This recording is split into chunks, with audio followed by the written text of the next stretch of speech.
Everybody's got a price. Everybody's gonna pay. But the $1 million man always gets his way. Yeah. It's like the illest posse cut right here, man. Sean Watts on the track. Zeus, Don One, Rude Boy, Quill, The Gift, and yours truly, Fred Knoxxx. I'm 1 in a million with $1 million flow. Fred DiBiase got the power in it though. If it's a problem, let me know, or I suggest you let it go. Cause it ain't worth the problems that be knocking at your door, homie. Please don't make me hurt you. Disrespect the boss, ain't treated like Virgil. Cause when I write raps, it's beyond your price tag. He's a waste of man. Welcome everybody back to Around Da Bloxxx with Mike Knoxxx. This is your WWE Extreme Rules pay-per-view review. Now, I put all that in one big lump sum of a word because, frankly, I didn't do a show last night. And I know all the wrestling people out there with their little podcasts and shows, and respect to you, did a show last night. I didn't think last night's show deserved a show for me. I don't even think the show last night deserves me here right now. I am here right now because, frankly, as I sit here and I'm packing up and getting ready to move into my new home, a new studio, I said I have an obligation, if you will, so to speak, to the people.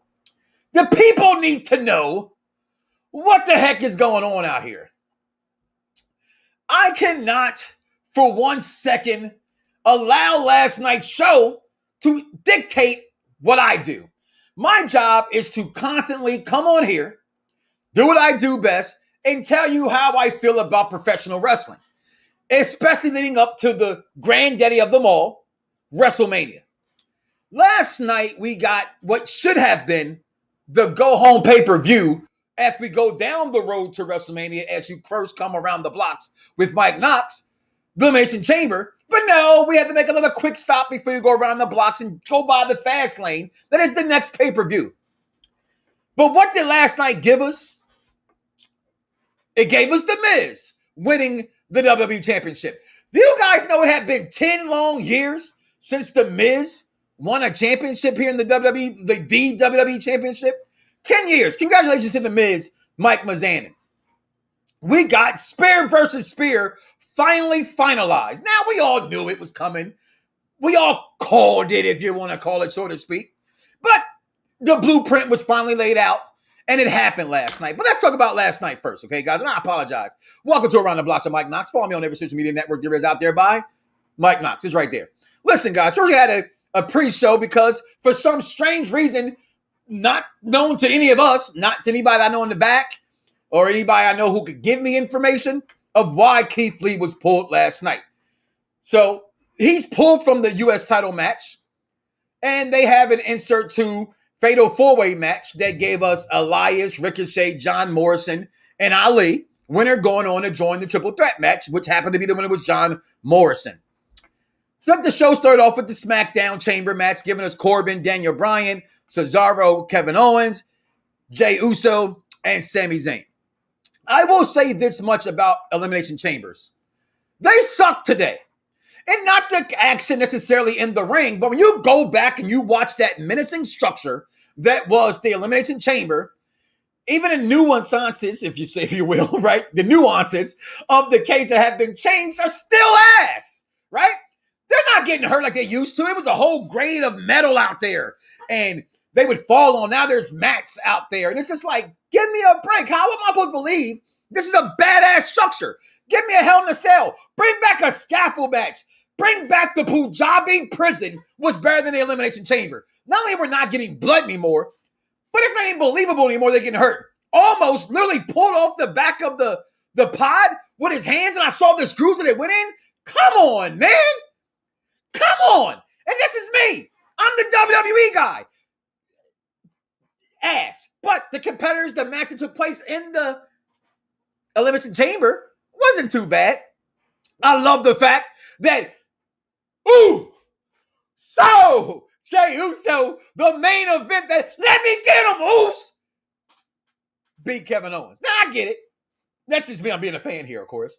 But storyline-wise, this makes no damn sense. Okay? Winner of this Elimination Chamber was Daniel Bryan. People said, well, this is a waste of time. Why Daniel Bryan? Well, you could have chose Corbin. Why? Waste of time. You could have chose Kevin Owens. Why? Waste of time. Uso, doesn't matter. It was all a waste of time. Why? Because we knew, at least I knew, and this is the show for the intelligent wrestling fans, and thank you for listening, so that means you are intelligent as well. You knew the winner of the match was going to lose to Roman right away anyway. And happy birthday out there, Raquel. Happy birthday to you. We knew already he was going to lose to the tribal chief, Roman Reigns.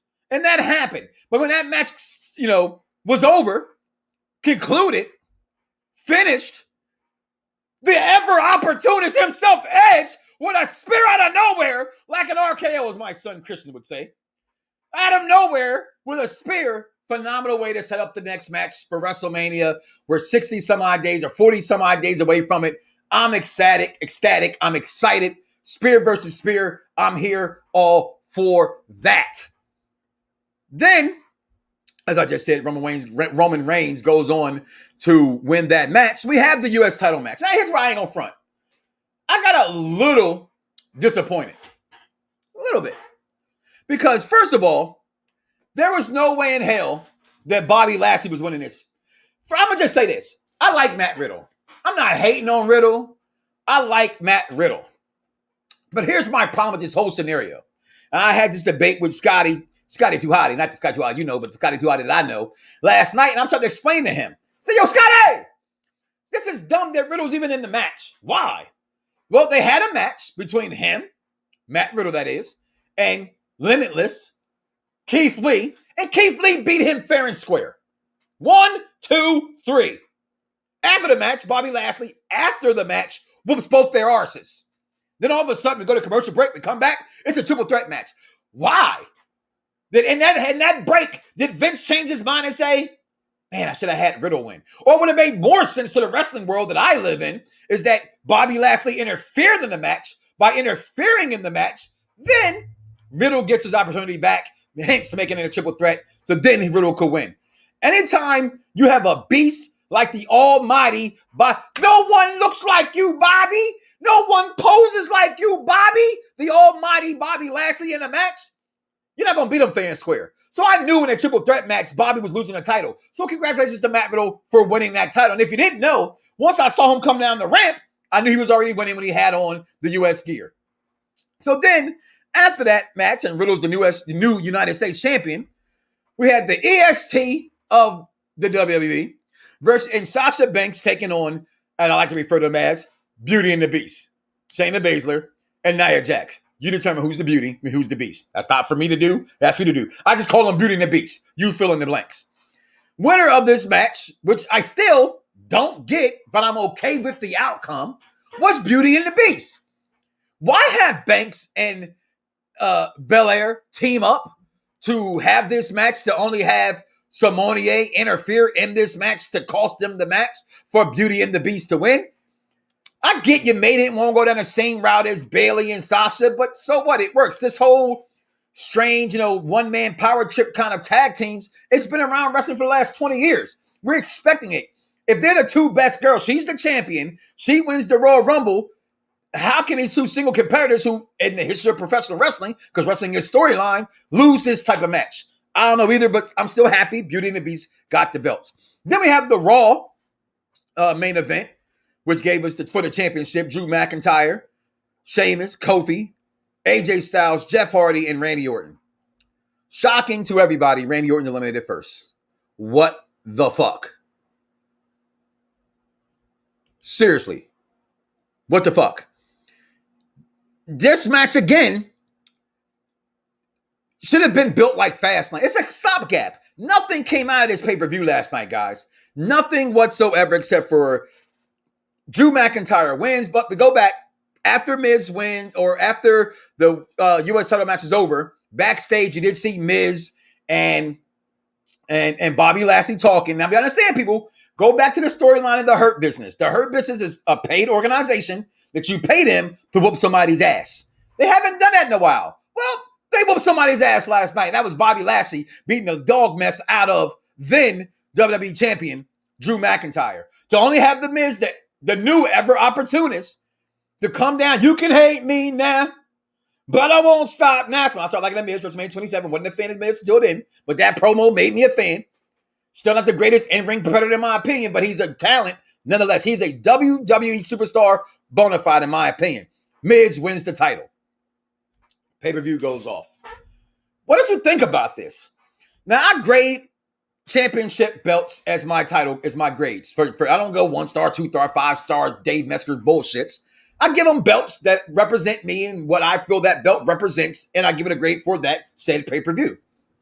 This pay-per-view was ass. Not from an in-ring ability, not necessarily from a storyline perspective, because they finished stories and told stories. It just lacked excitement. It lacked what pay-per-views are supposed to have. You being entertained. Not me saying what people say, what you say, what I say, what your mama said last week. Oh, I called that match. What, 2 pay-per-views ago? I said, I went 5-0. I called every match there was. Well, last night, I probably called every match then too. But it just didn't excite me. It's Elimination Chamber. Remember when Shawn Michaels won the Elimination Chamber? Remember when Edge came in and used his Money in the Bank match after Cena in the Elimination Chamber? Excitement. Where's the Fiend? We still don't have no Fiend. Where was the women put on display last night? How can you have a pay-per-view and not feature the greatest women's wrestler? It's a little hot in here. Of all time, Charlotte Flair. Congratulations. Hey, guys, happy Margarita Day. I got mine. You got yours. And not have Charlotte Flair be a part of it. I just don't know what's going on. Matches were pulled last night. I'm not too in favor of everything that's going on. Reese chimes in, Randy lost without interference from Alexa or The Fiend, which made it ass, Reese, which is absolutely, in my opinion, what made it ass, was that right there. I just did not like it whatsoever. Mike, I almost convinced that I would not like anything you have to say at the moment. The Miz, shaking my head. Well, KME, I wasn't sure. Listen, I didn't even want to do a show. I'm sitting there because, I'm at new job now. So normally I do these things first thing in the morning, Monday morning. I try to beat everybody to the puncher, let the things simmer, marinate. So got off work, come home, dealt with some personal issues outside, freaking kids, and I didn't want to do a show. I didn't think it warranted me to talk about anything. And I said, you know what? I am the biggest supporter amongst friends that I know of the WWE. Okay, in the circles that I'm involved. I only got about maybe 10,000 on my social media networks, friends list. You know what I mean? But I'm the most excited fan when it comes to WWE product. And so I felt obligated to actually come on here and tell you guys exactly how I felt about it. And honestly, I wasn't impressed last night. I only did it because I felt the need, because I'm always on here talking about everything else. Why not come on here and bring that up as well? So I do got some comments that's coming through that's not coming in that I can't show in here, and I apologize that I get some of these questions in before I got out of here. Shout out to everybody out there watching. Jason Michael Campbell chimes in. Let me go ahead and try to read this the best I can on air. I couldn't agree with you there. I thought it was pure trash. It wouldn't have been better with a women's Elimination Chamber match as well. Wouldn't have been better. I don't know, because my daughter, who's a wrestling fan, sat up here and waited for a women's Elimination Chamber match. I thought and hoped it would be better with a women's Elimination Chamber match. But you're right. I don't think it could have been. What's good, my dude? Scott checking in. Thank you. What's up, Serge Knox? Can we get a moment of silence for Daniel Bryan? He got murdered last night. Chris Dinkins chimes in. The Miz. I'm all with The Miz winning last night. Randy Elimination Chamber, freaky, ridiculous, especially that quick. Oh, get it. And that's another thing. When The Miz lost, the first thing, or not The Miz, Randy Orton lost, the first thing came to my mind was, okay, they're definitely going to do something later with this, right? Then we had Alexa was supposed to fight the Princess of Tomorrow, Asuka. That didn't happen. We thought, well, maybe that. As soon as I saw the main event coming on at 8:50, I said, this is an ass pay-per-view. My worst title that I think exists, and I don't own it, I will, is the hardcore title. I would give this 2.5 stars out of 5 of that trash belt that was so trash they threw it in the trash and gave it to Mick Foley of a pay-per-view. And I don't do that often. That's why I felt the need to come on here today, because I don't normally trash the WWE, especially this time of year. Y'all know I'm a main component for keep it honest, keep it fresh. Let's be real to what the people are, giving us and talking to us about. And let's just be fair to the WWE and give them a chance. But I had to be fair to myself and to you guys. I can't see how I saw that as I'm traveling down this road to WrestleMania, as you go around the blocks of Mike Knoxxx down that road, as we head towards Fastlane around that block, as we go to the road to WrestleMania, it doesn't make any sense. Okay, yeah, we got the spear versus spear. We know what's coming. Boom. I like that setup. But what's going on with EST and Banks? Who's she really going for? Although we kind of know who she's going for. What's Simonia's and Carmella's involvement in this? What's going on with that? Most importantly, what's going on with Limitless Keith Lee? I think that's what most fans really want to know. Is he legitimately hurt? Is Vince McMahon not happy with him? What's the deal? I'm not a fan of Riddle getting a title before someone like Keith Lee. What has Riddle done to get a belt before Keith Lee? Who has Riddle beat? As Keith Lee has wins over Orton and Sheamus and went toe-to-toe with Braun Strowman and things like that. I'm just confused at what Vince wants. And I'm not a fan of say Vince. I hate when people say, Vince is the idiot. Vince created the WWE. Vince is far from not being an idiot. He may be out of touch. Guess what? I'm 45 years old. When it comes to certain things in today's world, I'm out of touch. Things that people find funny, I don't find funny. But I still know the fuck a good product is. And last night was not a good product. Scott chimes in, want to talk some shit tonight on the box? Sure will. What's going on, Dice Man? My guy, I'm late. Thank you for just tuning in either way that goes. Jason Michael Campbell also chimes in, WWE needs Brock Lesnar. I agree. I know people don't want to see the part-timer. Michael, that's my name. That's your middle name. I fucking agree with you. Give me Brock fucking Lesnar back right now, because I'm trying. I'm trying to be optimistic. Now, y'all might catch me on Fastlane, come back and you're like, oh my God, did you see that? It was so fucking good. But right now, I'm like, what the fuck did I watch? Because I just don't know. I just don't know. The pay-per-view went off at 9:50, 9:45. I'm looking at my watch like 9:30, actually. I'm like, yo, it's the perfect time to do a show. I told my guys I watch a watch play with my kids. I said, I'm going to bed, y'all. Until tomorrow. And I just did not want to do a show. We finished reading his comment, though. He said, WWE need Brock Lesnar. I see that match at WrestleMania with Bobby Lashley. I've been asking for that. You know I have with Bobby Lashley. Why lose the U.S. title championship? I guess that's what's in the cards. That's what they were saying. Bigger things for Bobby Lashley. I hope you're right. I have preached this for over 10 years of doing podcasting, radio, and whatever the shit this is here. And I've said repeatedly, the only difference between Brock Lesnar and Bobby Lashley is color of skin. And, because people are going to say, oh, come on, that's not fair. No, you're right. I will say this. Lashley is way more entertaining, when I mean personality-wise, than Bobby Lashley. However, you can build Lashley the same way you built Lesnar. You got MVP as his mouthpiece. It should be a little bit more further than where they progress, a lot more than where they've gone. Yeah, we all want the Nation of Domination 2.0. We're not going to never get that. It's the world we live in. But you got the Hurt business, which is, it's almost racist, but hey, I go with it. Okay? I love it. We all love it. Each one got their own damn t-shirt. But it has to be a better payoff than this for Bobby Lashley for helping The Miz get the title. The Miz can't promise him a title match. I heard somebody say, well, The Miz promised him. He can't. Miz has no power for that. Okay? I just need Bobby Lashley in a bigger capacity than this, than what's going on. It's like I said, it's National Margarita Day. I'm sipping. Hope you're sipping. Got that tail shot margarita. Patron Avion. Don't tweet out to me, Patron. Okay? I don't drink Patron. You don't pay me to drink you, Patron. I like Avion. Okay? Or I like Terramina. Okay? I like that. I like the Rocks tequila. I like Turtles tequila from Entourage. It's what I drink. Okay? So don't come at me, Patron, and when I, quote your tweet. Nah. Margarita Day. I'm drinking top shelf margaritas while I talk about this horrible product from last night. Now I'm going to get the fuck out of here in a second.